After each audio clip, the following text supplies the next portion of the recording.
Ako si Linda Walker, isang mahirap pero matalinong high school student sa probinsya ng Brookshire. Ang pinakamalaking pangarap ko ang makapasok sa Luminara University, makapasa ng civil service at magka-residency. Pero mababa pa rin ang score ko. Kulang pa ang points ko. 650 sa probinsya ng Brookshire, di nga ako makapasok mismo sa top 1,000. Doon pa kaya sa Luminara? Sakto nung wala talaga ako maisip na paraan, biglang may dumating na magandang balita. Rich kid pala ako sa capital city. Napagpalit pala ako nung pinanganak kami. Nananaginip ba ako? Miss Walker. Miss Walker! Ay, Dito po.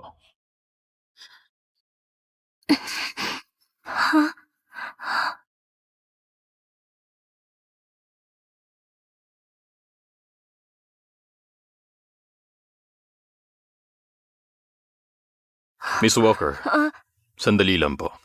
ah...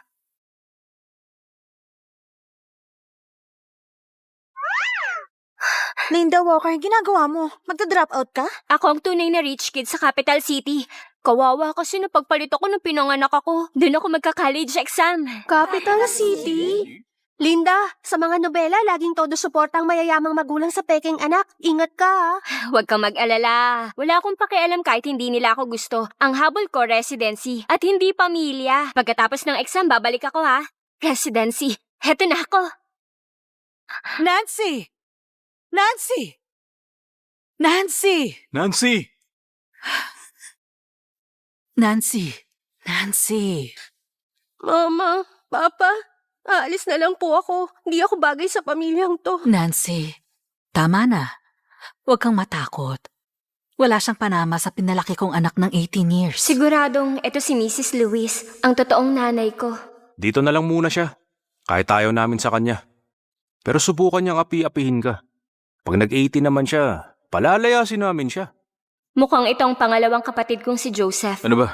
Huwag ka nga mag-aasal bata. Mapapahiya pa tayo sa ibang tao. Yung seryoso at kalmado, na may malalim at malamig na boses, siya ang Kuya Charles ko. Ay, ito pala yung sinasabi nilang showing who's boss?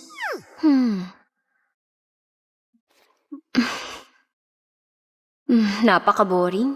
Kung may mga free time ako, magsasolve ako ng mga practice problems. Tapos na kami. Usap tayo. Teka, naisip ko na ang sagot dito. Nagpapanggap ka ba? Kunwari, mabuti kang estudyante. Patingin nga. Ano ba yan? Tumahimik ka! Ay, nakakairita.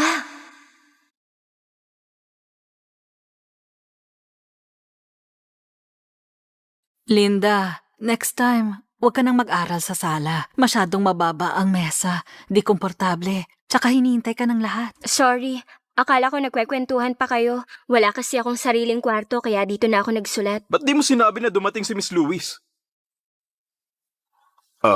Pasensya na po yung master. Kasalanan ko po. Mama, sorry po. Kasalanan ko po. Okay lang. Lahat ng kinalaman sa'yo, ha? Napakapangit umarte.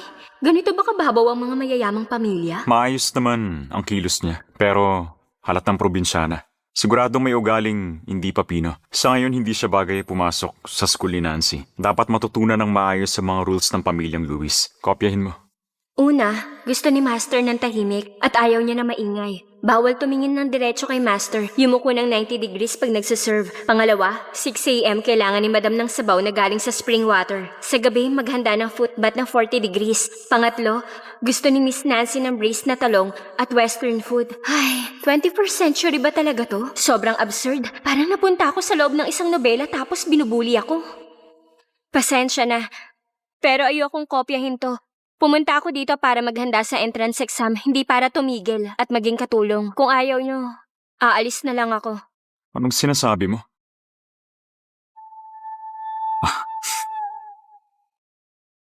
Nagkamali lang ang butler. Naibigay sa iyo ang pangkatulong.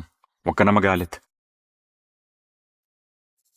Kung gusto mo protektahan si Nancy, kailangan mo talaga magsakripisyo.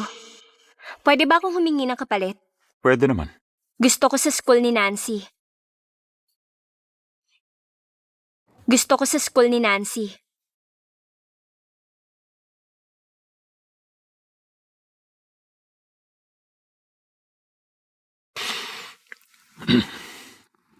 Okay. Sige. Dumikit ka lang kay Nancy at huwag kang manggulo. Nabalitaan ko ang mga teacher daw dito. Puro top grads ng Luminara University. Siguradong tataas pa ang grades ko nito.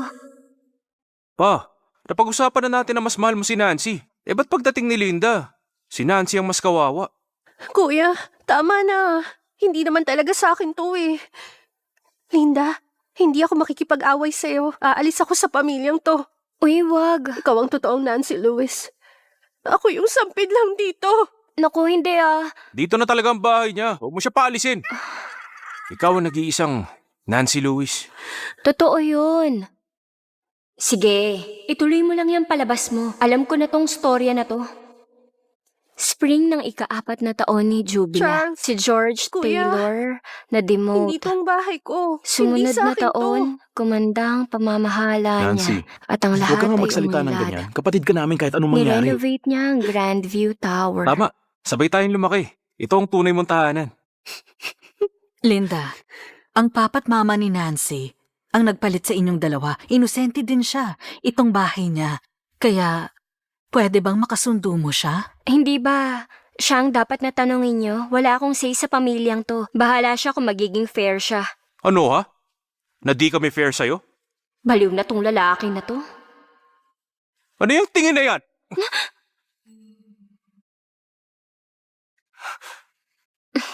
Haha, sumpungin ka pala. May reklamo ka na pabor kami kay Nancy o sinisisi mo kami sa pagkawala mo? Huwag niyo nang baliktarin para itago ang katotohanan. Alam ko namang pabor kayo sa kanya. Sa ampunan, marami rin akong mahal doon. Pag may conflict ka sa kanila, sila rin ang kakampihan ko. Pero Pero ano, si Nancy ang poprotekta namin. Di ikaw, di ka namin kilala. parang ang hirap naman nilang kausap. Kayo kasi ang nagpalaki kay Nancy. Kaya naiintindihan niyo siya. Kung talagang gusto niyang umalis, mag-empake na siya at umalis na. Kaya wag niyo akong piliting mamili. So ngayon, gusto mo ba talagang umalis?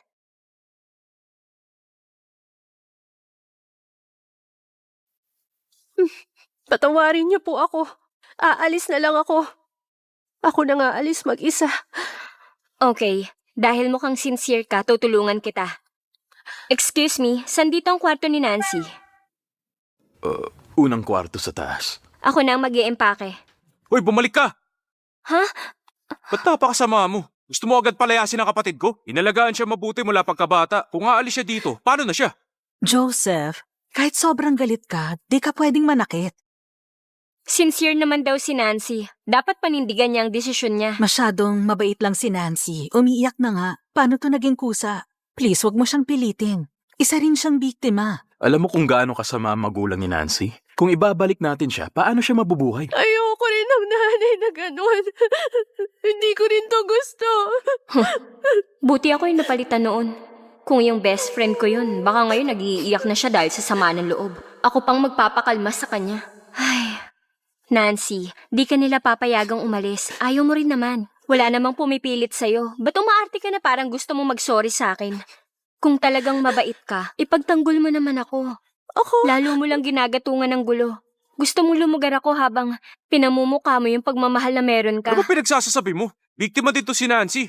Prinsesa siya for 17 years habang sadya akong pinagpalit at inabandona. Ako talaga ang biktima dito. Si Nancy ang nakinabang. Kahit di siya naipagpalit, hindi siya iiwan. Kasi tunay niyang magulang yun. At saka...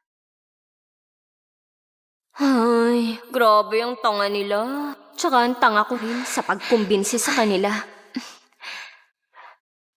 Pagod na ako sa biyahe. Gusto ko na magpahinga. Saan ang kwarto ko? Dito lang po.